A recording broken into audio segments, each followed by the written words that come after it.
இது மட்டுமல்ல, தமிழை பற்றியே தான் அவர் பேசினார். தமிழை பற்றி தான் அவர் பேசினார். வேறு எந்த மொழிக்கும் இல்லாத ஒரு சிறப்பு என்ன என்று கேட்டால், இந்த மொழியில்தான் உயிரெழுத்து இருக்கிறது, இந்த மொழியில்தான் மெய்யெழுத்து இருக்கிறது. இந்த ரெண்டும் சேர்ந்தால் மெய்யெழுத்தும் உயிரெழுத்து சேர்ந்த உயிர்மெய் எழுத்து ஆகிடும். ஆக உயிர் எழுத்தும் மெய் எழுத்தும் எல்லாமாய் இருக்கிறவர் யார் என்று கேட்டால், இதோ இங்கே வருகை தந்திருக்கிற சான்றோர் பெருமக்களாகிய நீங்கள் தான். அந்த தமிழை பற்றி பேச வேண்டும் என்று அவர் சொன்ன உடனே அவர் சொல்லுகிறார், தமிழ் கடவுளே முருகன் தானே. ஆன்மீகம் பேசக்கூடாதுன்னு சொன்னாங்க இல்லையா? தமிழ் கடவுளே முருகன் தானே. அது மட்டுமல்ல, தமிழ் கடவுள் 6 முகம், 12 தோள்கள், கண்ணு, 18 கண்ணு. அது எப்படியா 18 கண்ணு? அவங்க அப்பா மாதிரியே பிறந்திருக்கான். 6 முகத்திலையும் ஒரு கண்ணு. ஆக மொத்தத்தில் 3 கண்ணு. ஆக 3 கண்ணு 18. ஆக உயிர் 12, தோல் 12. நெற்றியிலே இருக்கின்ற அந்த 18 கண்கள், 18 மெய். அது மட்டுமல்ல, வேறு எங்கும் இல்லாத ஒரே சிறப்பு, ஒரே ஒரு ஆயுதம். அந்த ஆயுதம் வேலாயுதம். அந்த ஆயுதம் எப்படி இருக்கிறது என்று கேட்டால், அதுதான் நம்முடைய ஆயுத எழுத்து. வேற எந்த மொழியிலும் ஆயுத எழுத்து ஒன்று உண்டா? கிடையாது. ஆக மொத்தத்தில் தமிழே முருகன், முருகனே தமிழ் என்று பேசி முடிக்கிறார். முடித்த உடனேயே அங்கே இருக்கிறவர்களெல்லாம் ஆச்சரியப்பட்டு போகிறார்கள். உடனே பாவேந்தர் கூப்பிட்டு, ஐயா இவ்வளோ நல்லா பேசுறீங்க, நீங்க இன்னும் ஒரு 20 நிமிஷம் பேசலாங்க.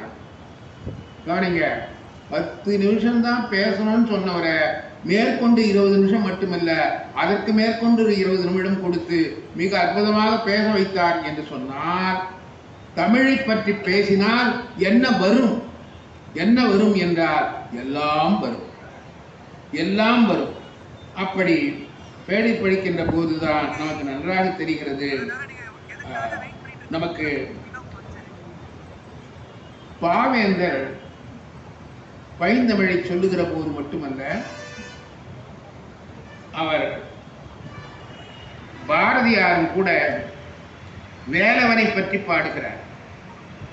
வெண்முத்தை பழித்திடும் பல் கொண்ட வள்ளியை, அந்த வள்ளி கிட்ட இருக்கக்கூடிய வெள்ள வெளியில் இருக்கக்கூடிய ஒரே பொருள் பல்லுதான். வள்ளியை ஒரு பார்ப்பன வேடம் இட்டு கரந்தொட்ட வேலவா, எவனை தொடக்கூடாது என்று விளைக்க வைக்கிறோமோ அந்த புறத்தியை வேடமிட்டு, என்ன வேடமிட்டு? வள்ளியை ஒரு பார்ப்பன வேடம் இட்டு கரந்தொட்ட வேலவா என்று பாடுகிறார் என்று சொன்னால், நாம் எண்ணி பார்க்கிறோம் இந்த கோட்டை மைதானம் எவ்வளவு சிறந்த மைதானம் என்று. வேலூருக்கு எத்தனையோ சிறப்புகள் இருக்கின்றன. அந்த சிறப்புகளை எல்லாம் நாம் நிறைய சொல்லிக்கொண்டே போகலாம். காடும் காடு சார்ந்த நிலமும் தான் முல்லை, வேலப்பாடி, காட்டுப்பாடி, சிறுமுகை, பெருமுகை, ஆற்காடு, ஆரணி, திருவண்ணாமலை. இப்படி பார்த்தால் ஏகப்பட்ட பெயர்கள் எல்லாம் தனித்தமிழ் பெயர்களாகவே இருப்பதை நாம் பார்க்கிறோம். 1806ஆம் ஆண்டு சிப்பாய் கழகம் என்று விடைக்கப்படுகின்ற முதல் சுதந்திர போர் இங்குதான் நடைபெற்றது. இந்த கோட்டையில் தான் நடைபெற்றது. இந்த கோட்டை கட்டியவர் யார் என்று கேட்டால், சின்ன பொம்மி நாயக்கர் கட்டிய கோட்டை. அது மட்டுமல்ல, 100 ஆண்டுகளுக்கு முன்னால் சிஎம்சி ஐடாக்கடர் தொடங்கிய அந்த நிறுவனம் தான் சிஎம்சி. வேறு மத்திய சிறை 1830இல் தொடங்கப்பட்டது. கண்டி அரசனுடைய கல்லறை முத்து மண்டபம் என்று இந்த ஆற்றங்கரை ஓரத்தில் இன்னும் இருந்து கொண்டிருக்கிறது. அது மட்டுமல்ல, இராணுவ வீரர்களை இன்றும் அதிக அளவிலே அனுப்பிக் கொண்டிருக்கிற மாவட்டம் நம்முடைய வேலூர் மாவட்டம் என்பதிலே நமக்கு பெரிய மகிழ்ச்சி இருக்கு. வேற எந்த மாவட்டத்திலும் கிடையாது. இங்கதான் இங்கிருந்து போகிறவர்கள் ராணுவத்தில் போய் சேர்றாங்க. சேர்ந்துட்டு மறுபடியும் திரும்பி வருகின்ற போது மிகச்சிறப்பான ராணுவ வீரனாக தன் கடமையை ஆற்றிவிட்டு வருகிறான். ஒன்று சொல்கிறேன், சாமிநாத ஐயர் உங்களுக்கு தெரியும். அவர் சாமிநாத ஐயர் தான். நாடு இருக்கிறதே அது வேழம் உடையது. வேழம்னா யானை. சரி, சோழ வளநாடு சோறு உடையது. காலகாலமாக தமிழ் வளர்ந்து வளர்ந்து வளர்ந்து வைரம் பாய்ந்து போயிருக்கிறது என்கிற காரணத்தால் தான் எந்த மொழிக்கும் இந்த தொன்மையும் தொடர்ச்சியும் இருந்ததில்லை என்று சொல்லக்கூடிய அளவுக்கு எல்லா கால ஓட்டத்தையும் தாண்டி தாண்டி தாண்டி தமிழ் தாக்கு பிடித்து வந்திருக்கிறது. தாக்கு பிடித்து வந்திருக்கிறது. ஏன் நான் இப்படி சொல்கிறேன் என்று சொன்னால், எத்தனை படையெடுப்புகள், எத்தனை மோதல்கள் பரவி பல்கி பெறுகிற பொழுது இதனை 100 என்று மாற்றிவிடலாம் என்ற பரிந்துரையை மக்கள் இனி தருவார். இதுதான் ஏற்றமும் சிறப்பு இல்லையா? ஏற்றமும் சிறப்பு. இனி கவிவானில் சிறகடிக்கும் வானம்பாடிகள் என்ற தலைப்பில் அப்ப பக்தி இயக்கம் தமிழ் வளர்த்தது. இயக்கங்கள் என்று பார்த்தால் பக்தி இயக்கம் தமிழ் வளர்த்தது. அதனை போலவே தேசிய இயக்கங்கள் தமிழ் வளர்த்தன, திராவிட இயக்கங்கள் தமிழ் வளர்த்தன, அதை போல பொது உடைமை இயக்கங்கள் தமிழ் வளர்த்தன. ஆனால் இது எந்த சார்பும் இல்லாமல், சமய சார்பு இல்லாமல், அரசியல் சார்பு இல்லாமல், ஒரு குறிப்பிட்ட கட்சி சார்பு இல்லாமல் கவிஞர்களாக சேர்ந்து வானம்பாடி என்கிற ஒரு கவிதை இயக்கத்தை கோவையில் தொடங்கினார். எனவேதான் வானம்பாடி என்பது வானத்தை பாடுகிற பாட்டு பாடக்கூடிய பறவையை குறிப்பதில்லை. நீங்க நான் உங்களுக்கு சொல்றேன், பழைய காலத்துல புலவர்கள், ஔவையாரை போன்ற புலவர்கள் எதுக்காக பாடினாங்கன்னா, தானியம் வாங்க வேண்டும் சமைப்பதற்கு தானியம் பாடிகளாக இருந்தார். சில பேர் அரசுல மானியம் வாங்கி பாடி இருக்கிறார்கள். தானியம் பாடிகளாக, மானியம் பாடிகளாக, வாணியம் பாடிகளாக இருந்தவர்கள் வானம்பாடிகளாக உயர்ந்து சிறகு விரித்தது. கோவையில் கவிஞர்கள் சேர்ந்து ஒரு இதழ் ஒன்றை தொடங்கினார்கள். அது புது கவிதை இதழ். அந்த இதழுடைய தலைமை கவிஞராக இருப்பவர் சிப்பி. இன்றைக்கு ஐயா உயிர் வாழ்ந்து கொண்டு தமிழ்நாட்டுடைய தலை சிறந்த கவிதைக்கு அடையாளமாக வாழ்ந்து கொண்டிருக்கிறார். அவர்கள் வானம்பாடி என்று ஒரு இதழை தொடங்கினார். ஏன் வானத்தை பாடுக? வானம்பாடினா வானம்பாடி பறவை இல்லை. அந்த முதல் இதழில் ஏன் இதற்கு வானம்பாடி என்ற பெயர் வைத்திருக்கிறோம்? எப்பவுமே பெயர் வைக்கிறதுல சிறப்பா இருக்கணுமா இல்லையா? நான் வாணியம்பாடி இஸ்லாமிய கல்லூரிக்கு 1971 வந்தேன் மதுரையிலிருந்து.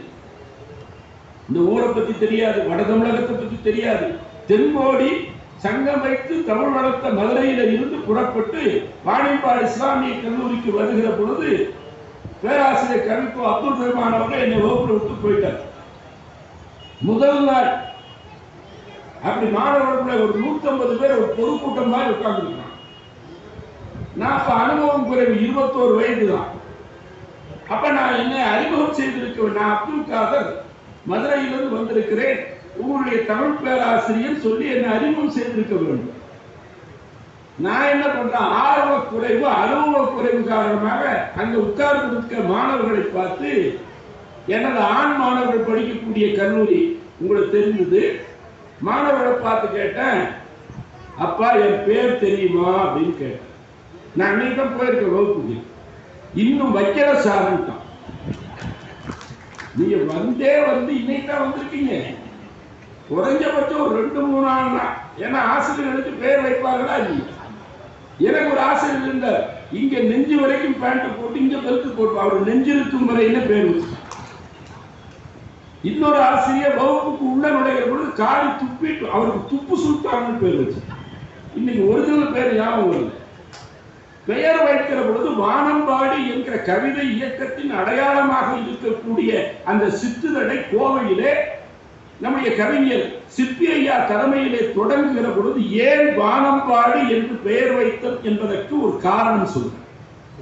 இப்ப கூட நமக்கு பெயர் வைத்திருக்கிறார்கள். நான் மாணவர்களை பார்த்து கேட்கலாம், ஒரு மாவட்டத்தில் போய் பேசும்போது இப்படிதான் சொல்வீங்களான்னு கேட்காதீங்க.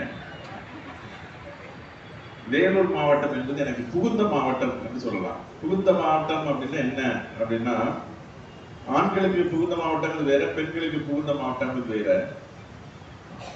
பெண்களுக்கு சொல்லுவாங்க பிறந்த வீடு புகுந்த. வேலூர் மாவட்டம் எனக்கு புகுந்த மாவட்டம். அந்த மாவட்டத்தில் முதலாக நான் வந்து உரையாற்றுவதற்கு ஒரு வாய்ப்பு கிடைத்ததில் மிகுந்த மகிழ்ச்சி அடைகிறேன். திருக்குறள் சார்ந்த தலைப்புகளிலேயே பேசுவதை வழக்கமாக வைத்திருக்கிறேன். இந்த உடைமையுள் இன்மை என்ற குறள் உங்களுக்கு அதிகப்படாத குறள்களை தான் மேற்கோள் காட்டி பேசுவது வழக்கம். உடைமையுள் இன்மை என்ற தலைப்பு வந்து விருந்தோம்பல் அதிகாரத்தில் வரக்கூடிய ஒரு குறளை அடிப்படையாக கொண்டது. உடைமையில் இன்மை விருந்தோம்பல் ஓம்பா மடமை மடவாருள் உண்டு என்பது அந்த முழுமையான திருக்குறள். அதாவது அதனுடைய பொருள் என்னவென்று சொன்னால், உடைமையில் இன்மை விருந்தோம்பல். இந்த புத்தகம் வந்து ஆண்கள் பலசாலியா அப்படின்னு ஒரு புத்தகம். இது வந்து குழந்தைகளுக்கான சமத்துவத்தை சொல்லிக் கொடுக்கிறது. ஜெனரலி வந்து பசங்களும் பொண்ணுங்களும் கிளாஸ்ல வந்து கிண்டல் பண்ணிக்கிறாங்க. பொண்ணுங்க வந்து கிரிக்கெட் விளையாடுறாங்க, பசங்க நாங்க எங்களையும் சேர்த்துக்கன்னு கேட்குறாங்க. இல்ல கேர்ள்ஸ்லாம் வந்து கிரிக்கெட் விளையாடக்கூடாது, நீங்க வந்து இந்த பாண்டி விளையாடுறது, கோலாட்டம் விளையாடுறது, அது மாதிரி விளையாடுங்க அப்படின்னு சொல்றாங்க. கொக்கோ விளையாடுங்கன்னு சொல்றாங்க. இல்ல நாங்களே கிரிக்கெட் விளையாடுவோம்னு சொல்லி அதுக்கப்புறமா அவங்க கிரிக்கெட் விளையாடி எப்படி ஜெயிக்கிறாங்க. ஆண்கள் பெண்கள்ல பலத்துல எல்லாம் வித்தியாசம் கிடையாது, ஜெண்டர் ஈக்குவாலிட்டின்னு சொல்லுவாங்க, பாலின சமத்துவம். அதுக்காக இந்த புத்தகம் வந்து அதை பற்றிய புத்தகம் மாணவர்களுக்கு கதை மூலமா சொல்லக்கூடிய புத்தகம். இது வந்து இளந்தளிர் இலக்கிய திட்டம் அப்படின்னு தமிழ்நாடு அரசு கொண்டு வந்து இந்த புத்தகத்தை போடுறாங்க. இது வந்து இந்தியாவில் உள்ள எல்லா மொழிகளுக்கும் மொழிபெயர்க்கிறதுக்கு எங்களுக்கு உரிமை கேட்டு இருக்காங்க. இப்ப சமீபத்தில் அவங்க அசாம் பத்தி சொன்னா, அசாம் மாநிலத்தினுடைய போர்டு வந்து இதுக்கான உரிமைகள் கேட்டு இப்போ கையெழுத்து போட்டிருக்காங்க. எங்கள்கிட்ட நாங்கள் கொடுக்குறோம் இந்த புக்கெல்லாம் அவங்களுக்கு. இதே மாதிரி நீங்களும் ஒரு கதை சொல்லிதான், கதை சொல்றாங்க இல்லையா, நீங்க வந்து கதை சொல்றது எப்படி, மேடையில பேசுறது வேற, கதை சொல்றது வேற.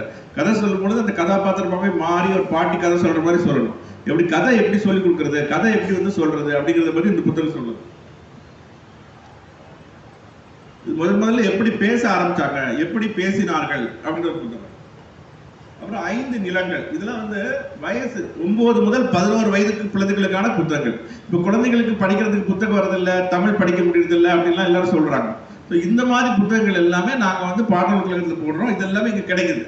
ஸோ இதை பற்றி ஒரு விழிப்புணர்வுலாம் ஏற்படுத்தணும் உங்களுக்கு புத்தக கண்காட்சியில அப்படிங்கிறது தான். முதல் நாளே அதாவது கடைசி நாள் வந்தோன்னா எல்லா கடையும் மூடிடுவாங்க, நீங்க வாங்க மாட்டீங்க. முதல் நாளே கூட்டிருக்கு. அதனால அவங்க மாவட்ட ஆட்சித்தலைவருடைய புத்திசாலித்தனத்தை நான் பாராட்டுறேன்.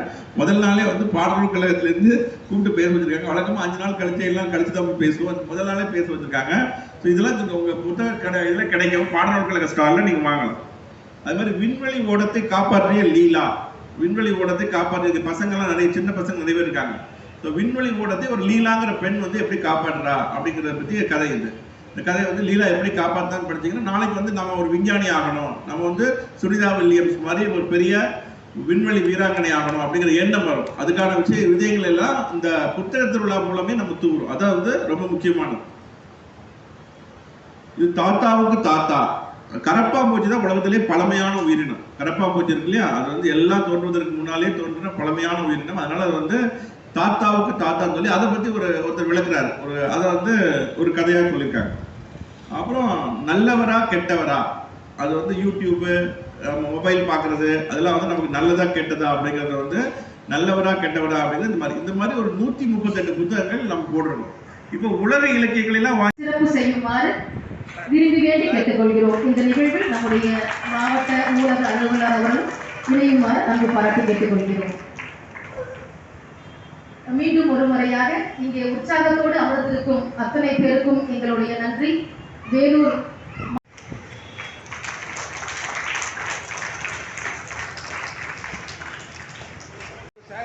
முதல் பரிசு சுரேஷ், வேலூர் மாவட்டத்துக்கு திருவண்ணாமலை மாவட்டத்திலிருந்து வந்து புத்தகத்தை வாசித்து விட்டு போயிருக்கிறார்.